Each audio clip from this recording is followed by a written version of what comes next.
মানে? ও আমাদের? হ্যাঁ, তুমি সেদিন পুরোটা না শুনে আমাকে ছেড়ে চলে গেছিলে, আর সেই যে গেলে আর তুমি আসলে না।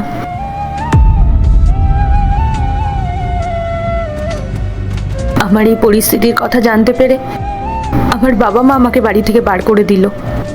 আর যখন আমার বাবা মা আমাকে বাড়ি থেকে বার করে দিল, এই সমাজ আমাকে হারিয়ে দিল, তখন আমি ডিসিশন নিলাম আমি হার মানব না।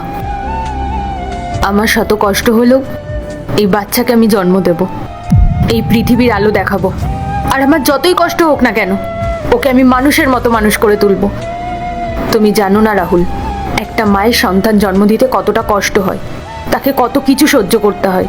এই বাচ্চার যখন আমি জন্ম দিলাম না, তখন হসপিটালে আমার পাশে কেউ ছিল না। আর তারপর থেকেই আমি আর আমার মেয়ে দুজন দুজনের সঙ্গী।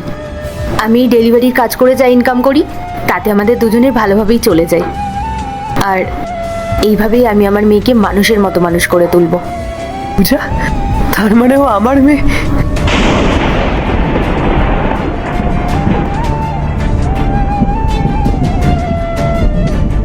পূজা, তুমি আমাকে ভুল বুঝো না প্লিজ। তুমি আমাকে ক্ষমা করে দিও। আমি যদি সেই সময় জানতাম যে তোমার গর্ভে আমার সন্তান, তাহলে আমি কখনোই তোমাকে ছেড়ে যেতাম না। রাহুল, তাড়াতাড়ি এসো, আমার রান্নাটা হয়ে গেছে, খাবার বেড়ে দিচ্ছি, না হলে ঠান্ডা হয়ে যাবে তো। হ্যাঁ, আসছি। যাও, তোমার ওয়াইফ তোমাকে ডাকছে।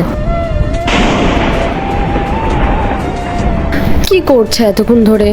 যাই তো দেখে আসি। রাহুল, কখন থেকে ডাকছি, কি করছো তুমি? আর উনি কে?